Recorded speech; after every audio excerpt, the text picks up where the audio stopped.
Welcome to DNA Hardwired, common sense turned upside down. My name is Pop, and with me are my guests, Jackie and Dr. Tammy. Thank you for joining us for another exciting episode on Common Sense Turned Upside Down. Our last episode, we covered marriage, the pros and cons of marriage. So today, we're going to talk about why men and women stay or leave relationships. So let me ask our two guests, do they have anything from last week or anything on the upcoming topic? What do you guys, got any thoughts?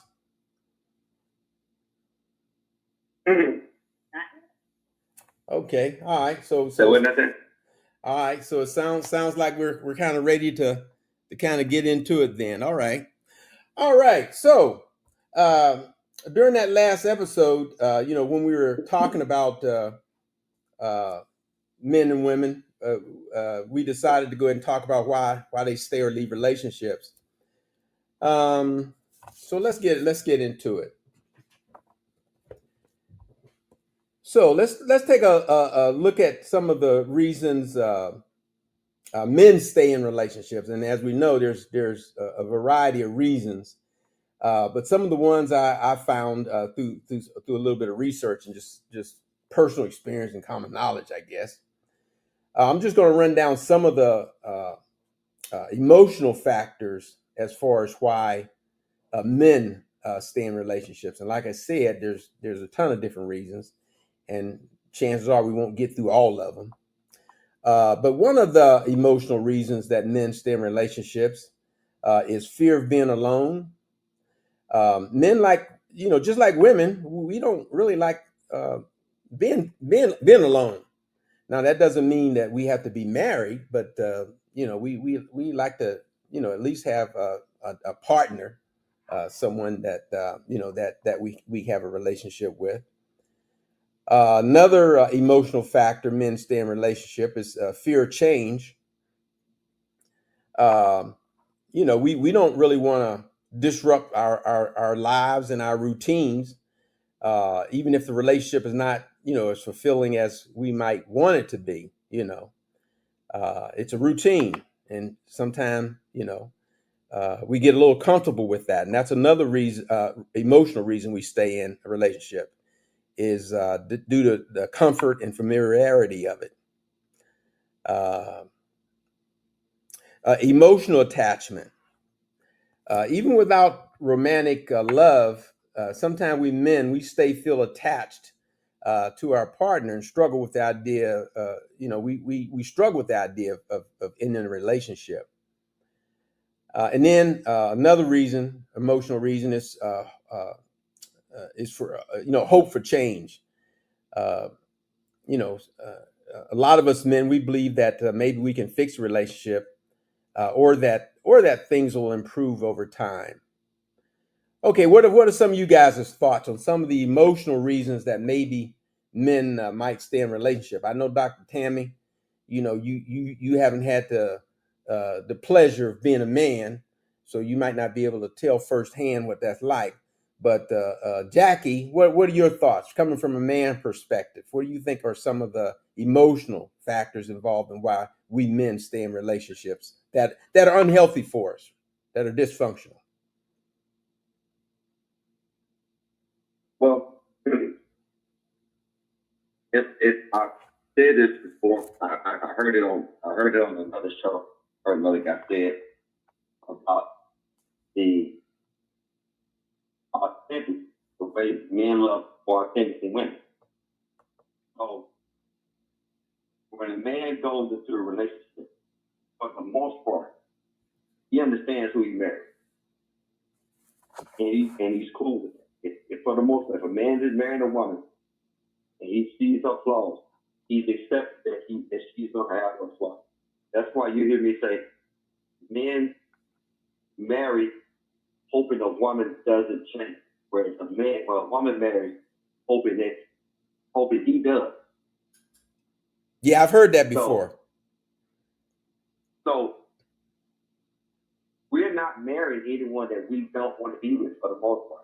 Now, Some guys are outliers. For the most part, a man thinks he's not to marry her.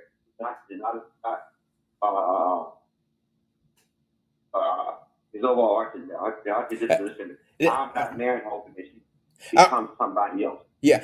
I want her to be right where she is. Yeah, and I think you're hitting on a really, really important point there, Jackie. And I often say this, and it's in the book I wrote, the Pocket Guy a relationship pocket written for women by men. Normally, if and I tell women this, if you find a man who says that he wants to marry you, he understands totally what that means. He knows that he's got to turn in his player card, and he if he says he wants to marry you, he totally gets that. So that's a very important point. Sorry, go ahead, Jackie. No, you're right. So I think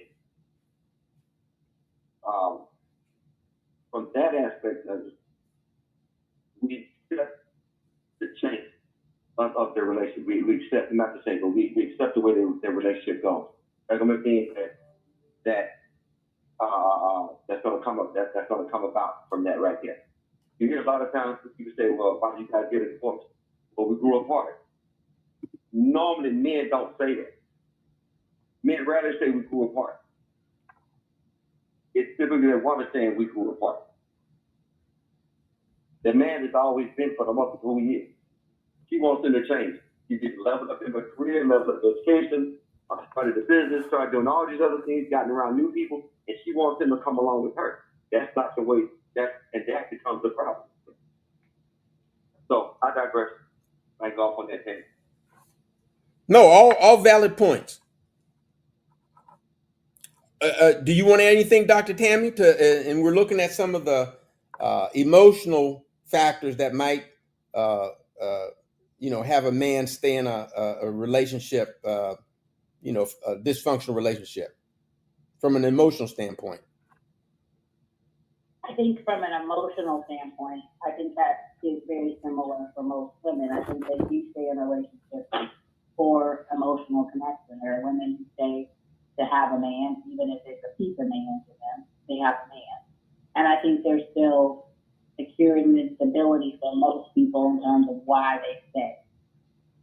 I don't think you'll ever get challenges on that. I think the reason that women leave, particularly Black women, I think some of those are the areas that I think we will probably always agree on. And I think one of those biggest issues is kind of the unmet need and expectations that most of them feel. So now, Dr. Tammy, again, what was your point about the maybe it being a little different for Black women? I think the idea that when Jackie said that men will never say they grew apart, I don't think most Black women are going to say they grew apart.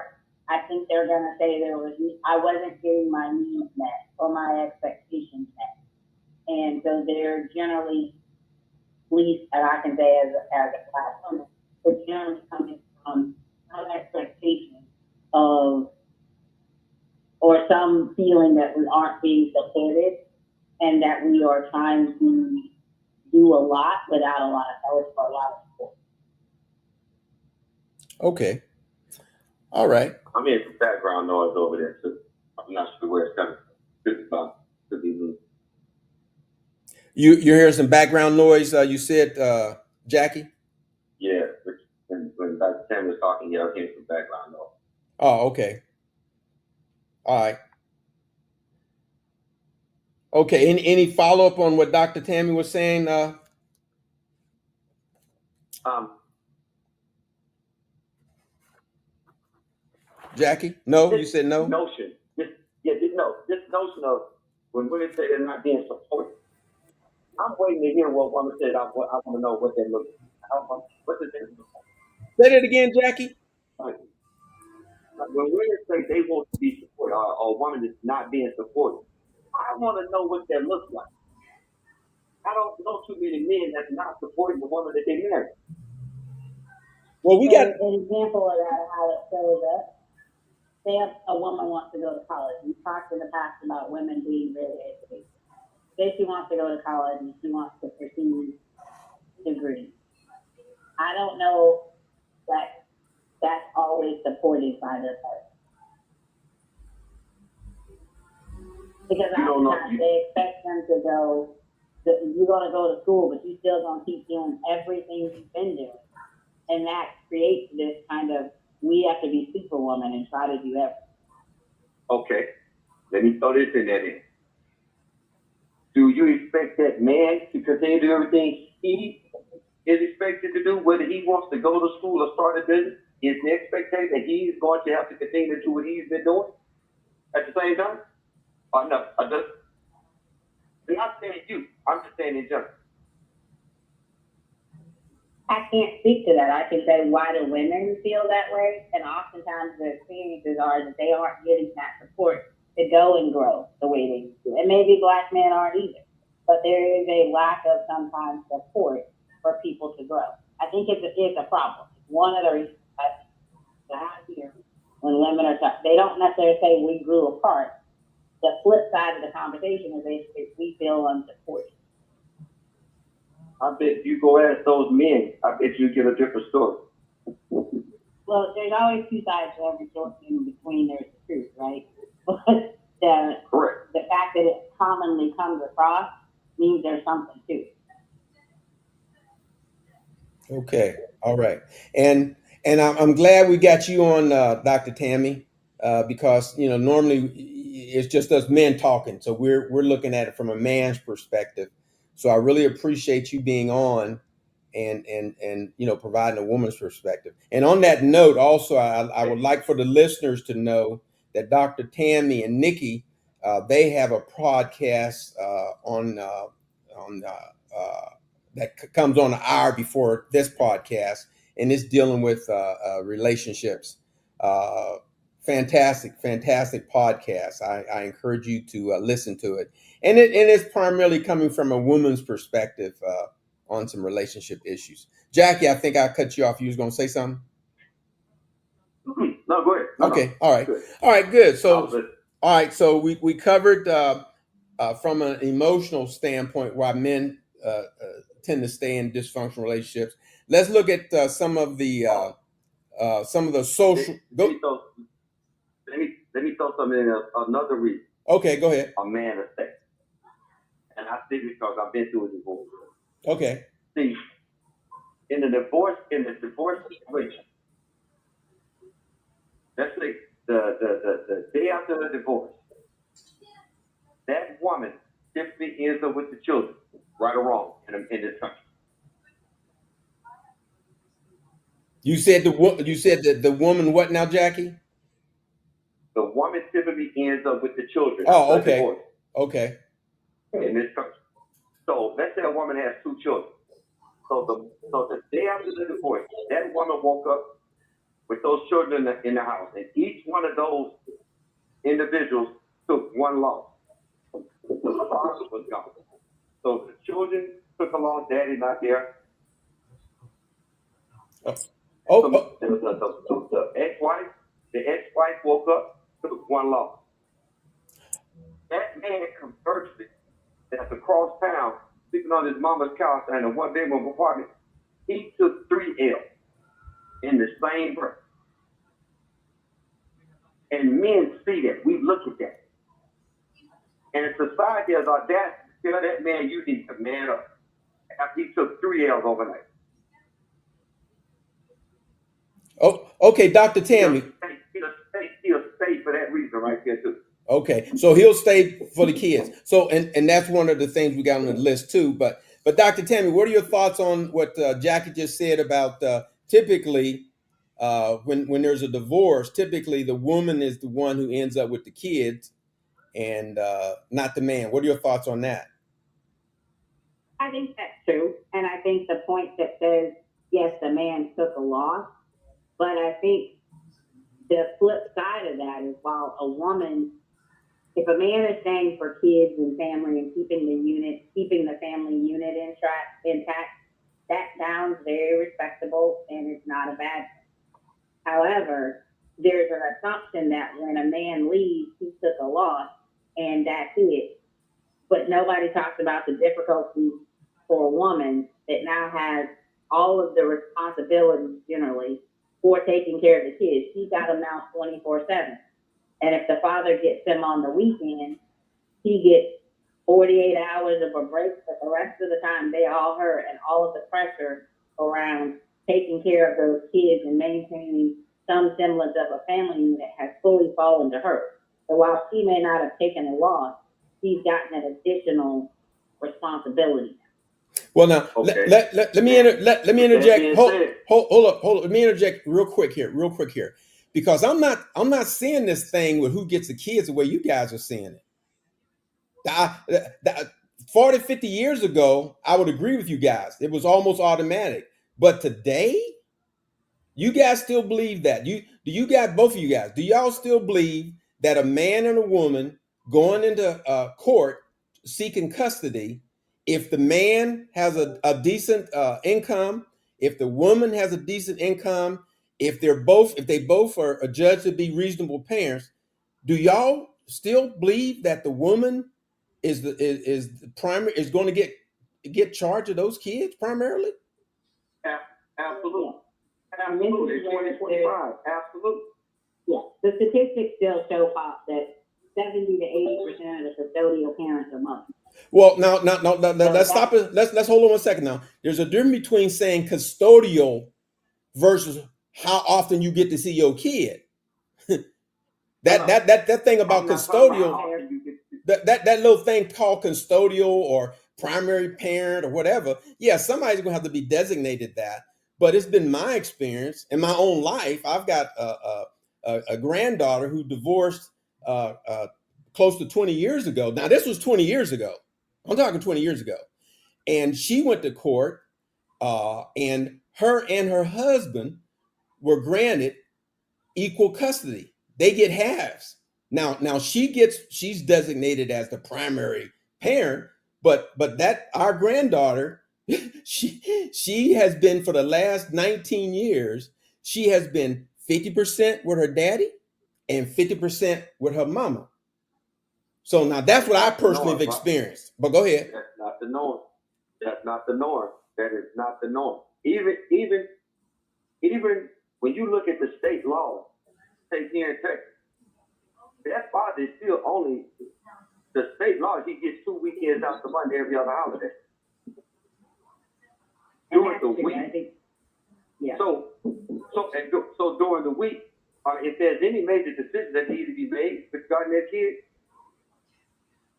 this is my issue with that. See, the family court laws has to change because in those scenarios, a mother don't have to go into court and fight for one right. Why in the hell do I have to go in there and fight for mine? Why do I have to fight to have an equal say in my kids' school? Why would I have to go in there and fight to have an equal say in anything to do with my child? You as a mother don't have to do that. So that in life becomes a problem. As you are that non-custodial parent, in most cases it's the father. He got to fight back and forth to the nail with that doggone mother on what the best is for the kid. If there's an opposing point about a situation, it always wants to default to that mother. So you're limited, even if you have unfettered access to your child, you're limited, and your voice is limited when it comes to that kid. Okay, all right. So I don't know. Were you going to finish off and say something to Dr. Tammy? No, I think I mean, most of the data that does show it's even if the custodial arrangements are that they get 50-50, most of it still is an imbalance towards the mother getting more. And that's all demographic in the state. So I can't argue with that one. Okay, and I'm not going to argue with it because, like I said, I'm out of touch. I can only go with my own personal experience and some of the other cases that I've seen, which is very limited for me. So I can't, really speak on a large scale. But I'm learning on this podcast too. That's something else I'm going to look a little bit more into, and I'll follow up on our next episode with that because I'm totally out of touch then. Because, like I said, I know close to 20 years ago, I know what happened with my daughter and her husband and the grandbaby. So okay, but anyway, but Jackie brought up a point, and he said that the children, the fact that he or she is probably going to lose custody of the kids. So, but anyway, so All right, so the children. Another reason that the man, for from a social and practical factor, another reason the man may be reluctant to lead a relationship is from a financial thing, financial consideration, because again, that child plays a role. Sometimes there might be some money that may end up having to be paid to the spousal support or something along those lines. So there's financial dependency, possibly. Uh, Sometimes there's social pressure. I know I went through a divorce, one divorce, and I'll be honest with you. From a social standpoint, I was thinking about divorce was a negative thing for me, and that was something that I thought that happened to other people. I, you know, I just didn't think that. I saw it as a sign of failure. Divorcing. So that was another reason. Truthfully, I stayed in my first marriage longer than I would have otherwise. Religious belief. That's another practical reason for some people. Social or practical reasons folks may stay in relationships. Any other follow up on that? Some of those things: fear of failure, religious belief, those types of things. Well, I think culturally too. I think there's still this this idea placed on upholding the family and not people don't look at divorced people the same way. And so I think, especially culturally with us, we know of a lot of people that they separate, but they never get divorced. But then we also know of those relatives and family members that they stay married and been married for 40, 50 years, but they hate each other. But there's this idea that you're supposed to maintain a strong unit and stay even past your personal desire to do so. Uh-huh. Mm-hmm. So I think there's a cultural piece to that. Okay, that's true too. Any follow up, Jack? That, I agree with that. The the cultural piece. We've known people that like Kenny said, that um, stayed married and they should have been divorced. They should have never been married. I got you. Um, and we say, well, you know, at least they stayed married. I disagree. I don't believe grandmama was as happy as we say that she was, and grandpa was as happy as we want to look back and say he was. There was a lot of those old couples were not married. But I think duty and responsibility is one of the things that kept them together, or why they stayed together. Culturally, divorce was frowned upon. One thing, having a kid and not out of wedlock was frowned upon. That was some social norms culturally, that in a sense shaming that it's been alleviated off the table. Right. Like no, when I'm out and about and I'm talking to women, no one cares about some of the divorces I got. They don't even care to a degree. Right. So it's been the sting of it has been eliminated from society, and every generation I think we get more comfortable with pushing that needle for the right, and so So it sounds like what you're everything is saying. okay. So it sounds like what you're saying is it seems like it gets easier and easier and more acceptable for divorce. That's what you're saying. I think divorce is just one piece of it. We didn't even need as a Yeah. society to take more to throw them in the back seat somewhere under strong. Yeah, I agree with that. Well, I think we also get caught up in this quantity versus quality thing. And that cultural thing about staying together. Sometimes people will say, and I know when I was going through my divorce, people are like, well, you've been together for 20 years. Just because we have that quantity doesn't mean we have the quality of a relationship. Good point.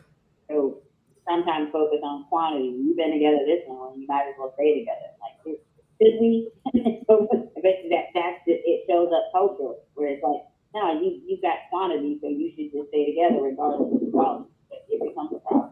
Right. Good point. Now, the flip side of that, I don't think there's much after the divorce I rarely see where either party goes out and finds that quality.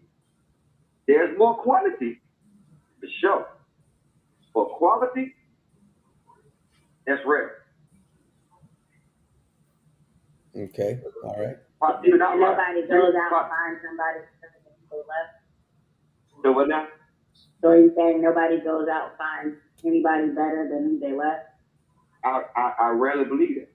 And you heard, and Kevin Samuels he pointed this out, and I didn't agree with it initially. I'm like, dang, but I never heard of it. He was saying to women that you don't get any higher quality than your baby daddy. If the dude you get to was a broke bum, it's about all you qualify for. Because you have that quality thing, but I think women's response to that would be, I'd rather be alone than unhappy. And guess what? That's what's happening, and they're complaining about it. Mm-hmm. That's exactly what's happening. And those women that are saying that are the ones that are sitting out there on all these social media platforms complaining about it. Now you're starting to see a shift. Like women are starting to say on some of these platforms, look, if you just want me to clean S&F and keep my mouth shut, look, I'm fine with it. I'm tired of working anyway. All these student loans, bills I got, all this education, I got all this, and I don't even want to work till I'm 45. So you're starting to see that shift. Now, it could be a thing, it could be a fad, I'll give you that. But the fact that it's starting to be seen, that means it's starting to get tough.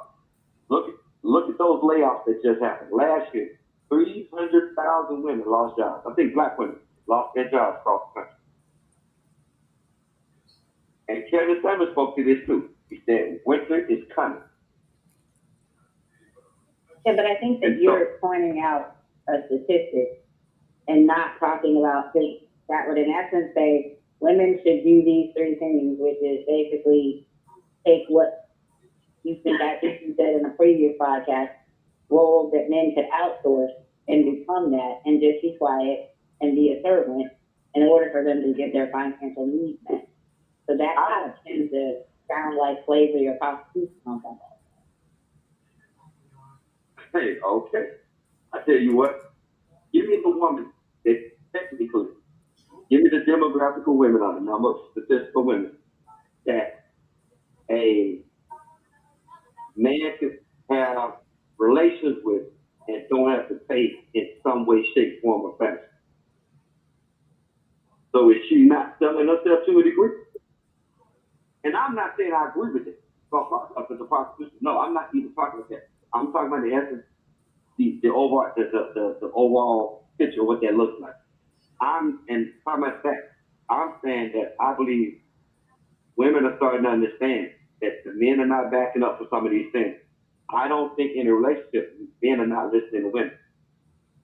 I don't believe that. I could be wrong. I don't think men that are with a man is with the woman that he wants to be with. He's not listening to that woman, or that woman does not have a voice in that relationship. So I think I think to a degree that's a false narrative. And I say that because I think women are use that to say, well, he wasn't listening to me, this, that, another, as a way of victimizing of being the victim. We just talked about that communication, and I don't necessarily agree with that. But I think to the point that I was making earlier, one is You broke up. You're breaking up, Tammy. What say that again?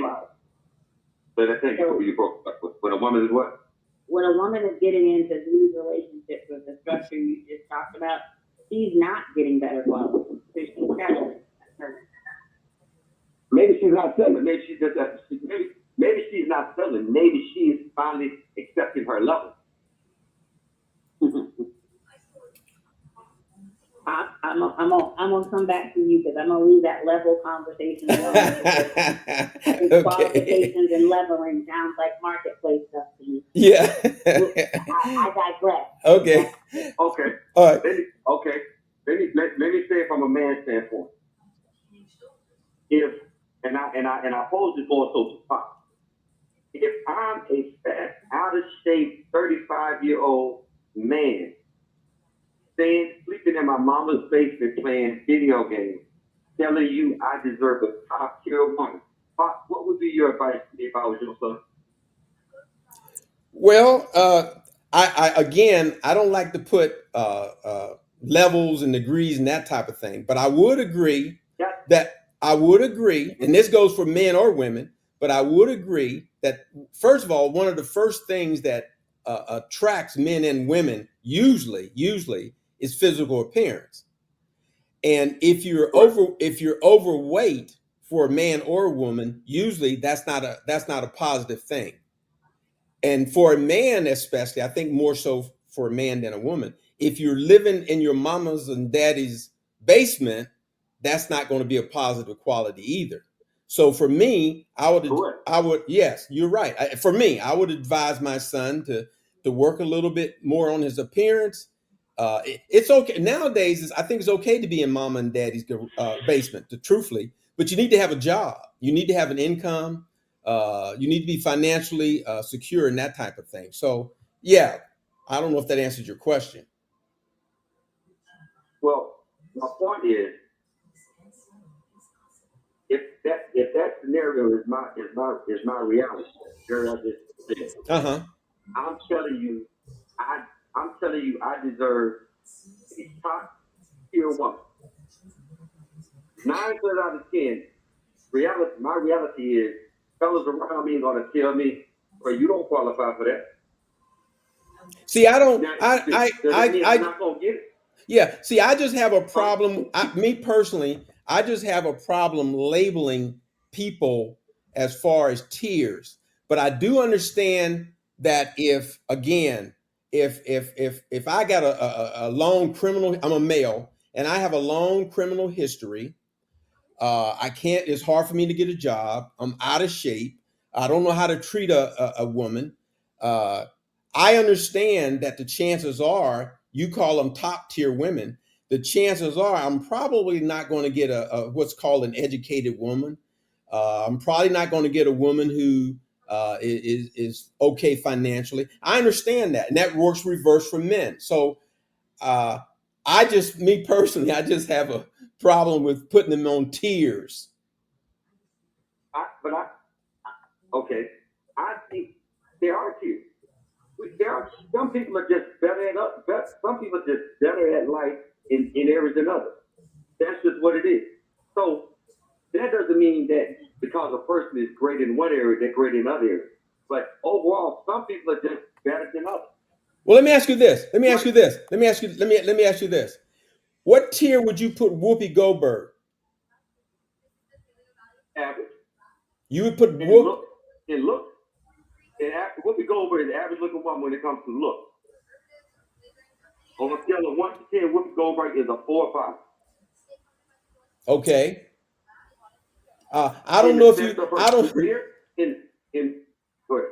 Yeah. What I was going to say is I don't know if you saw Whoopi Goldberg's new boyfriend. Evidently, he puts her on a higher tier than you when it comes to looks. That's not my point. Oh, what's your On point? I said what no what I said in from look my lens, most people look at Whoopi Goldberg as an average woman because she went out there and found someone that may look at her from give her a different level. That doesn't change the overall look of Whoopi Goldberg. Yeah, That's but just his lens. what it does change is that people have a tendency. I think we have a tendency not So to what now? judge. We have a tendency not to judge a person based upon one criteria. So that young man Correct. that's hooked up with Whoopi right now, that young man, I guarantee you, he was using more than just Whoopi's looks when he decided that she was acceptable for him. So we men and women, I'm thinking I could be wrong, but I'm thinking that we look at a person as a person. We look at them overall. But I think Tam, you was going to say something. Well, I think it does because I think that that's the whole fallacy of this idea of qualification. Because what it's based on, especially with Kevin Daniels, is that the value of a woman is based on her looks, like Yes. her physical attractiveness, her youth, her Yes. submissiveness, Yes. the number of children she had, her Yes. body count. That's Yes. what he focused on from a value. Yes. Not every man adheres to that standard. Yes. That's why it's subjective. I'm gonna tell you why it's not. Because every man looks at a woman for her look off the rip.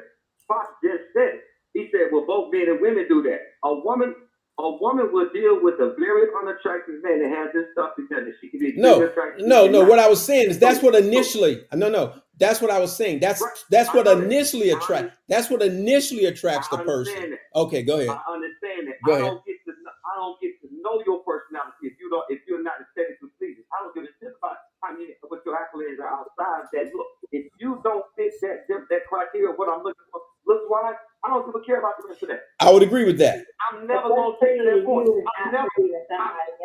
No, but guess what? There's a standard of beauty in this world. If there was not a standard of beauty in this world, there'd be no such thing as a beauty pageant. Yeah, and I would agree with that. Go ahead, Tammy. On everybody. Go ahead, Tammy. It's a standard, but it's still objective. So some people, Whoopi Goldberg is very attractive. She may not be to you, but to somebody she is. It's like people that the standard of beauty is thin women. There are men out there who like big women. Yes, they do. I got an uncle. Watch this. Watch this. In real estate, so some people having a canap or red living room is a house they want to buy. But am I looking for that one person that wants a canap or red living room of mine is canap or red? Or should I change that color to white to try to cater to a much larger market? Which one should I do? Well, you lost me. Get out this thinking because one man thought Whoopi was a 9, that the rest of the world gonna swoop in. Now, no, that's the outlier. The dude she was the outlier. Okay, I'm glad you brought me back on that because you lost me, but I get it now. I get your point. Go ahead, The outlier cannot be what we paint the brush with. Yeah. What we can't paint the market with. Now, this Berry is a great looking woman, looks quiet. But when you listen to her when she's in relationships, got issues. Whoopi is average looking woman. This guy makes think she's a 9. From a business standpoint, she could be a 10. No, I don't think. No, physically, I think he sees her as the way you see her physically. But he was looking at the whole woman. He was looking at all aspects of the person. It wasn't just her looks. Correct. So we're just like I think just like what Tammy was saying. I think just like what Dr. Tammy was saying, especially with people like Kevin Samuels, we're getting hung up on some of these to me they're stereotypes, and I think the real issue is getting lost, and what's really getting lost is that person. You know, who is that person? What's the value of that individual? And I think that's what's getting lost when we start talking about the fact that a woman, she may have 2 kids and maybe got 2 different baby daddies and some of this other stuff.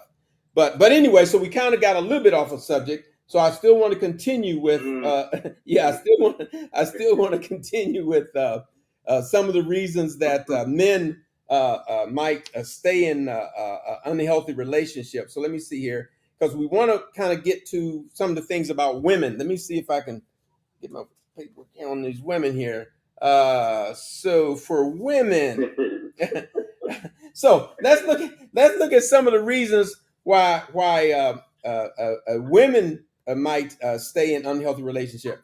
And I don't think many of the reasons are going to be that much different, because I think Dr. Tammy mentioned that a little earlier. But fear of being alone, that was the same thing for men. Financial dependency, finances was an issue also with men. Shared investments, we didn't use that term with the men, but they're talking about is children, property, those types of things. Again, hope for change. That was something that's why men had a tendency to kind of stay in relationships.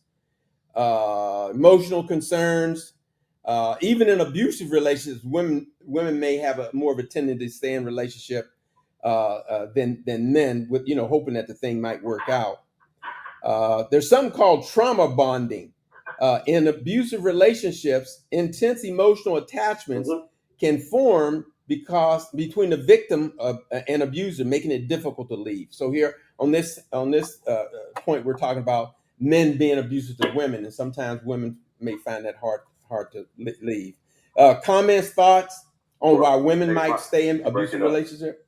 Hold on, you're breaking up. Am I moving around? You're breaking up. okay? Am I still breaking up now? Yeah. Am I good now? You good? Okay, good. You're doing? Yeah. Okay. All right. I'll try to not move around. But yeah. So basically, my last point was sometimes, women might stay in an abusive, physically or emotionally or verbal abusive relationship, because of the attachment to that man. So, what are your thoughts on some of the reasons that women might stay in an unhealthy relationship? About the same for the most part, or what? No, I agree with that. I don't think a woman should stay in an abusive relationship at all. At all. No. Emotional abuse, physical abuse, sexual abuse, none of that abuse. Um, but let's be very clear on what abuse looks like. Okay. Me telling you you overweight, you need to lose the weight is not abuse. Maybe it's sensitive, but it's not abuse. Okay. So me telling you you can't boil an egg, maybe it's sensitive, but that's not abuse. But I think you would agree there is still verbal abuse. There's different types of abuse. There's verbal abuse. Oh, yeah. Going back to that color purple. You're fat, you're ugly, you're built funny, all that. I'm with. You can't do anything right. You disgust me. I'm talking about none of that right there. Okay. I'm not talking about that. That's all clear. But say, hey, I'm tired of eating this dry meatloaf, baby. You got to do something different. That's not abuse. I'm tired of eating your dry food. There's not enough ketchup to make this meatloaf moist. That's criticism as opposed to abuse, and I agree with that. But I think that's all I'm saying. And I think just to go in further, Pop, when you say why are women staying in relationships that are negative or toxic, I think some of that comes from a lack of self-worth. I think a lot of it comes. That's a good point. Like we talked about, a lot of women stay in disrespectful relationships because they don't know anything. That's another good point.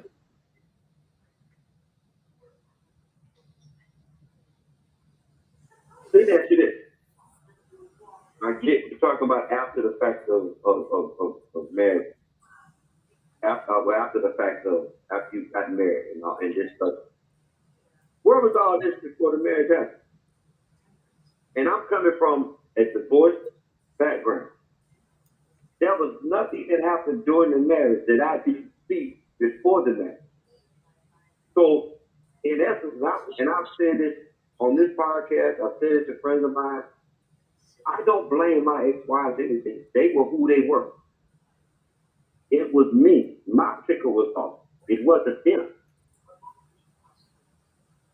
So how, when we choose an action, by default, we choose the consequence of said action.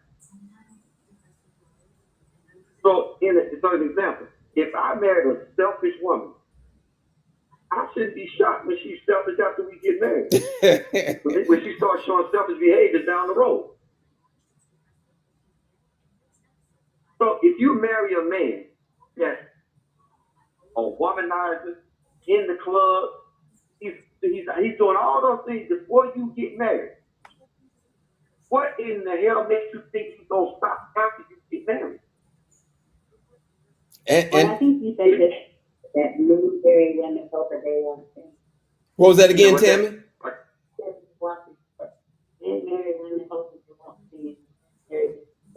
You broke up, Tammy. Sorry, I was just reiterating Jackie's point on a previous podcast that men marry women hoping they won't change, and women marry men hoping they will. Yes, I think we all agreed on that. Marry the woman, but this is the problem. You can't, as a woman, Who in the heck told women that y'all can fix men, change men? You're He's right. not changing for you. You're right. So stop marrying the Build-A-Bear. You're right. Stop marrying the fix-up. You're right. He has to be on his way. He has to have some level of foundation about his life and some structure of discipline about his life. Just say, okay, he's going somewhere. Now, he may not have it all together, but he's going somewhere instead of just lip service. And if a dude is out there running the streets and verbally abusive or physically abusive to you, that is not going to change throughout the course of the marriage. But I think, again, that's why it comes from a lack of self-worth. But I think it also comes from this, sometimes hope springs eternal for some people. They have this hope that it's going to get better and it's going to get different and they can love them enough and it'll be okay. There's always this hope for improvement. Yes. That if you put enough effort in, there's no man. And I tell you, even when I'm on my job, I'm talking to women. I say, go vet the men that you're interested with through the men in your life that's not trying to get between your legs. Your dad, your aunt, your uncle, your brother. Go vet those men, that man through those guys, through those men's lenses, because they're going to see something that you don't see. He's not that your father or your brother or your uncle is not going to get all wrapped up in what he looks like. They're going to look at him. Okay, what is his character? Is he going to be there for you? Is he working on his purpose? Is he about something? He may not be the best looking guy, but is he about something? So we can get past these looks at the end of the day. Because just like this is where I disagree with Kevin Samuels. And I don't always agree with Kevin Samuels. I just said men off the rip, we're gonna look at women aesthetically. But damn it, everybody knows Halle Berry is a pretty headache.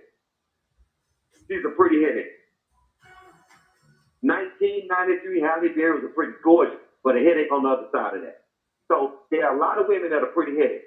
I.e., a lot of men that are good looking women. So I'm not taking away from me. I'm not saying that it's down the middle on that right there. But you gotta remove that emotion off of it and look at that man as if you think he's gonna be a good father. Is he carrying himself responsible? Is he there for you? Just like we have to do the same thing with. But we're not teaching this younger generation what to look for when it comes to relationships and marriage. Well, that's the point. We're asking them to do something in a language. They don't have a language for that. And they don't always have model healthy behaviors of what that looks like from parents. Leave that man alone. That's my point. Leave him alone.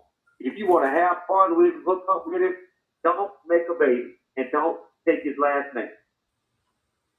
And all of that's fair. But again, most people aren't being taught that. So the question of why women stay in a relationship that's unhealthy or abusive, oftentimes for a woman, and I'm speaking as a woman, no relationship starts off with a third date, he beats the hell out of you. None of them start that way. It starts off with you've been dating for a period of time, then there's verbal abuse. Don't always recognize that. Then it escalates. And by that point, most women are like, but I love him. I can change him. He wasn't always that way. They're looking for the person that he used to be, not the person he is today. And then they're hoping and staying for the person they want him to be, not for who he is. I'm going to use a far-fetched example on that pushback. If you're with me for a year, a woman is with a man, not me. A woman is with a man for a year. All of a sudden, he has to go to the doctor, and he has an HIV diagnosis. You go to your doctor, yours is negative, and they test you for the next 6 months. I think they test you off like 6 months. All 6 months you negative. You going back into that relationship? No, you're not. You're gonna make a change immediately. It's over, buddy. It's over. So we because the person changed, we gotta stay there. No. We're looking at what they used to be. Well, when I met you, I did have HIV. Now that I do, I'm supposed to stick around. You got me messed up. Nope. And I know that's a far-fetched example. It's a good one, but most of them aren't that. Most of them aren't that black and white. Most of them are very different, and they're all nuanced. And I know you don't like layers, and you guys talk about women and how they are, but I'm telling you from a woman's perspective, most of the time, it is coming from this sense of, one, I'm trying to have this hope. And I will say this as a Black woman. Most Black women are very loyal, which is why, and it's not something that is ever talked about, and that most of them are not trying to leave just at the first sign of something. They're trying to be resilient. They're trying to be loyal. They're trying to be all these things. And a lot of that doesn't just come from, oh, I'm just a loyal and resilient person. It comes from also this profound sense or lack of self worth sometimes. And then it's conditioning. Most women are not sitting there with a man going, well, he does all these other horrible things. And sometimes you sit back and ask him, well, what do you like about it? And I've been in this boat. Friends of mine have been in this boat. They'll say, but I love him. What do you love about it? Right. No, you're right. You're absolutely right. I had a good friend had this back in the day. What do you love about this person? What do you like about this person? You got to switch. I came with some BS. And listen to the voice. To the listen.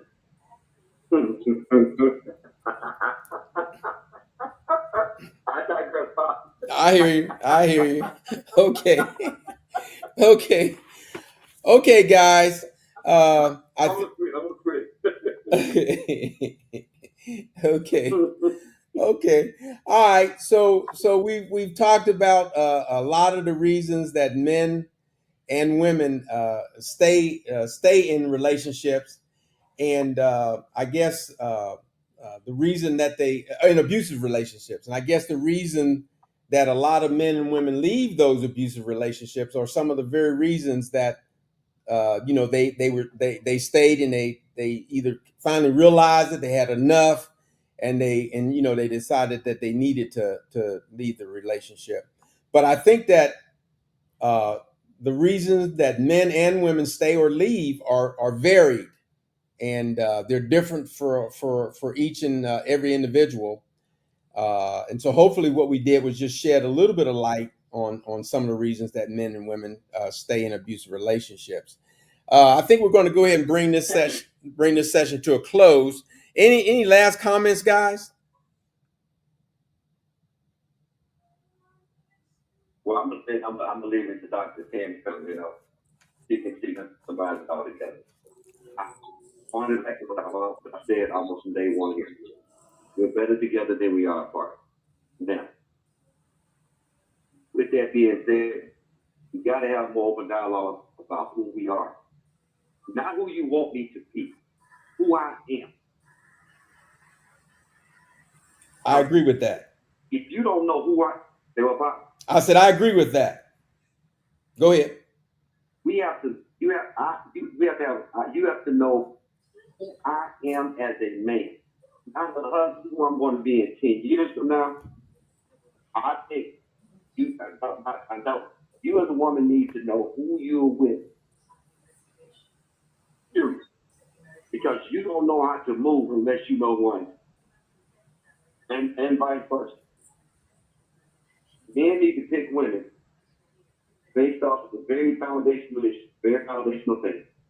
And is this person going to grow with you where you're going? Especially if you're trying to get somewhere. So, all right, that's it. Go ahead, Dr. Sam. I know you got something. Thank you, Jackie.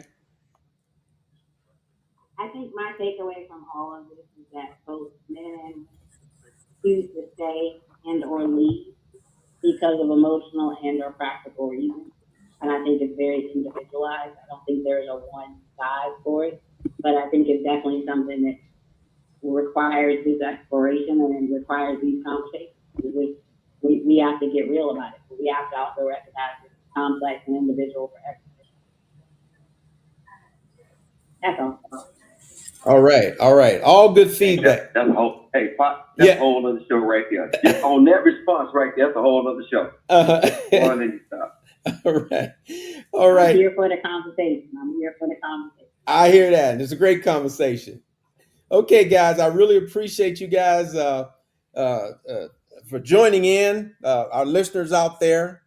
Hopefully, you'll be able to give us some feedback. Let us know your thoughts. Maybe join in with us on some future episodes. What we try to do is every Sunday, Arizona time, from 12 noon until approximately 1, we have one podcast on with Dr. Tammy and Nikki, and they're basically covering my first book, which is titled "A Relationship Pocket Guide Written for Women by Men." Her response, and I strongly encourage you to go to some of the main podcast apps like Podbean, Spotify, Apple, and tune in to some of those episodes because they're great. And then we follow up with this podcast, DNA Hardwired: Common Sense Turned Upside Down. And so what we try to do is cover a lot of the topics that was in the book DNA Hardwired: Pocket Guide on Common Sense. So if you've got some feedback, please email us at DNA Hardwired Podcast at gmail.com. We also have Facebook pages for both the DNA Hardwired podcast and also for the Relationship Pocket Guide podcast. You can look those two up. Give us some feedback there too. But again, we appreciate you joining in. Share the podcast with some of your friends. Give us feedback because we want to try to meet the needs of our listeners. All right, this is Pop, Jackie, and Dr. Tammy signing off. Thank you. Bye. All right. Thanks for tuning in, man. Yes, thank you.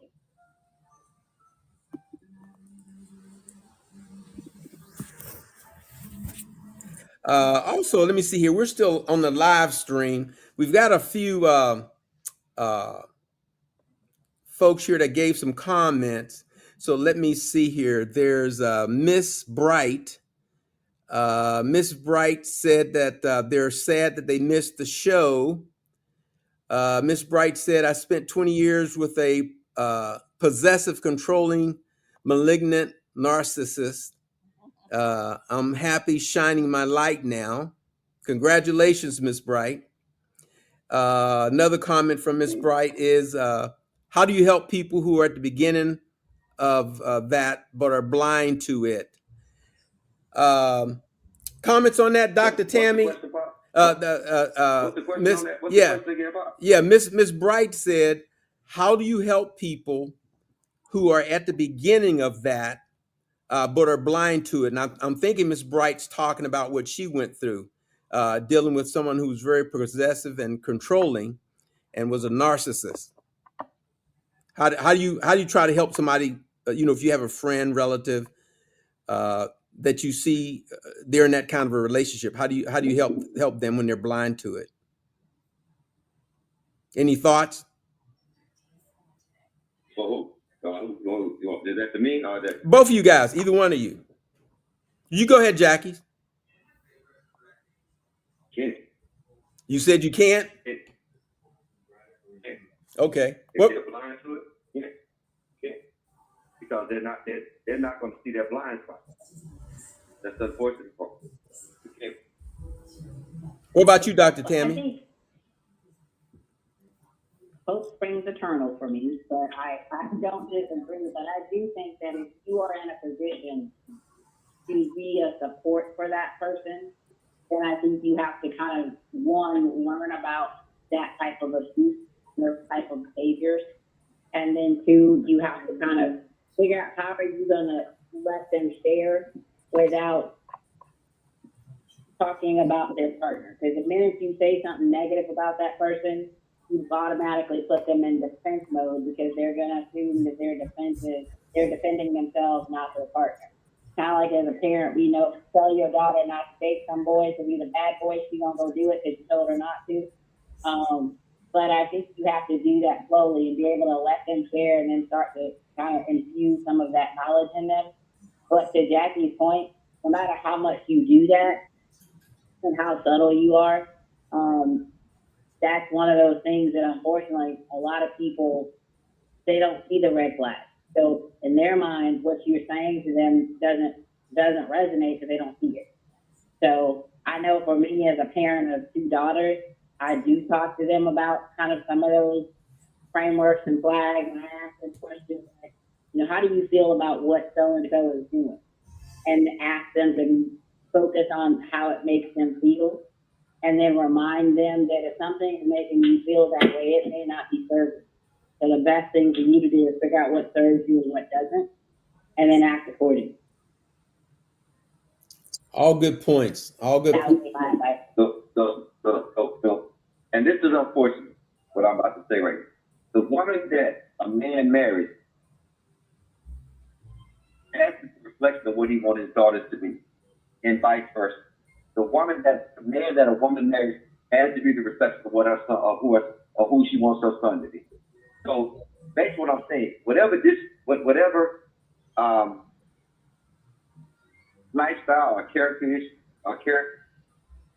that we have, that has to be on display for our children to copy.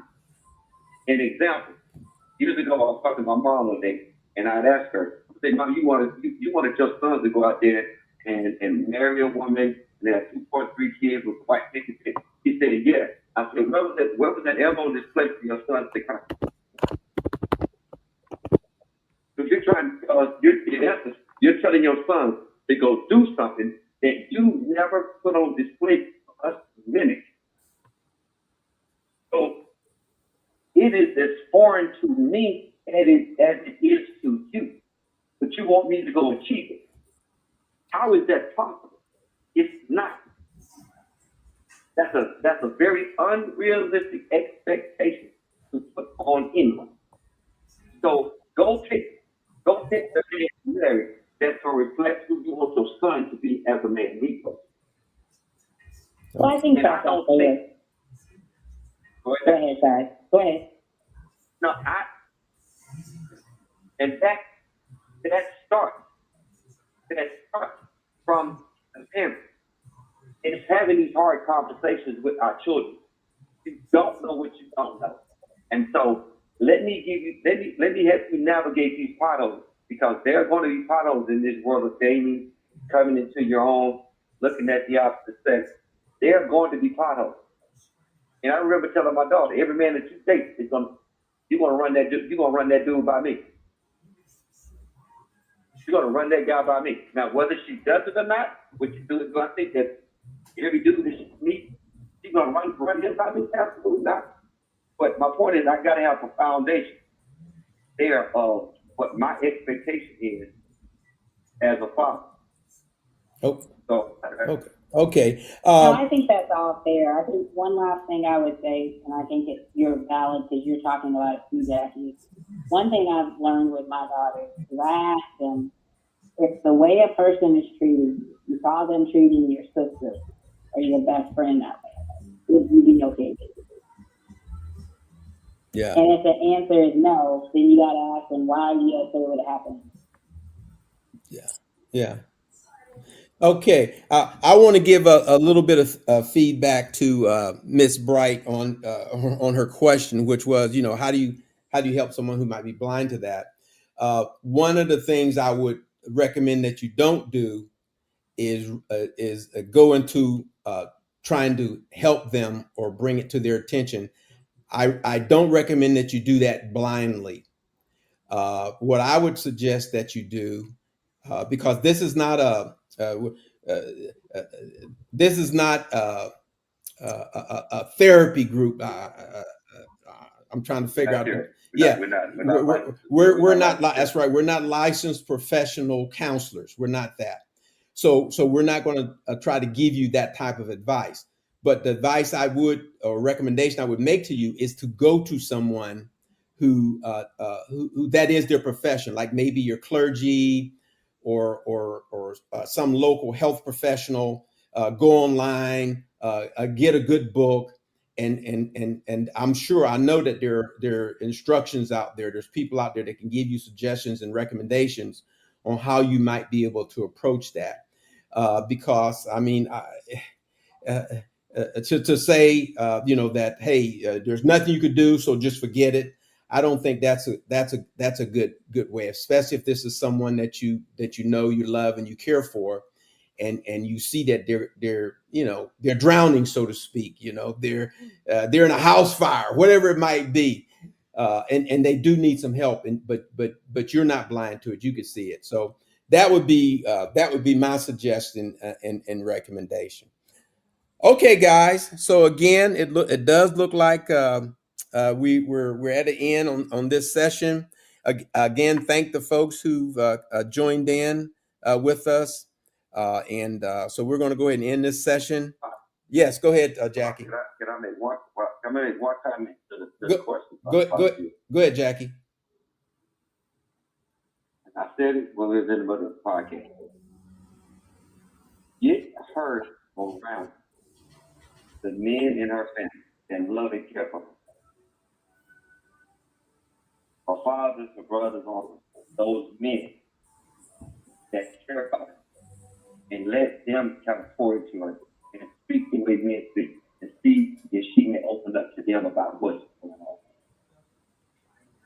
Yeah, and just another avenue. That yeah, doesn't mean that's not a cure-all. I'm not saying that's a cure-all, but I'm saying get her around those other guys, other voices of men, and see if that may be another avenue.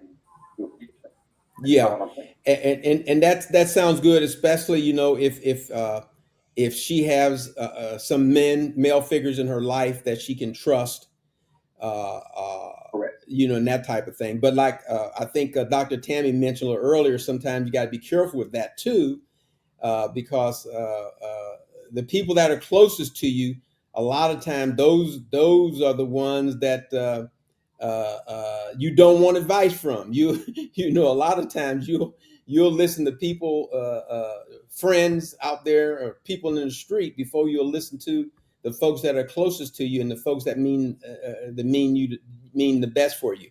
But very good point. If she does have someone like that, if it's a she, if she does have someone like that in her life, maybe try to have her, reach out to those folks. Hey, he definitely needs to get around some men. What was that, Jackie? If it's a he definitely needs to get around some men. Okay. Yes, absolutely.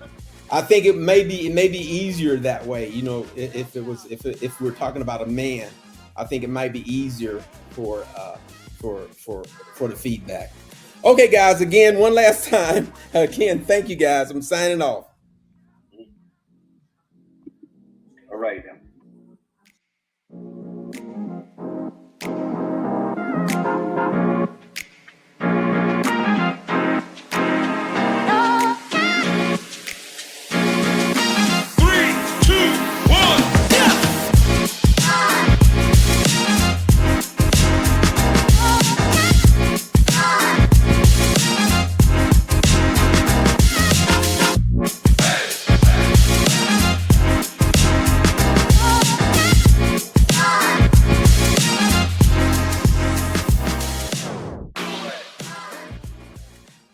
Think it through, people.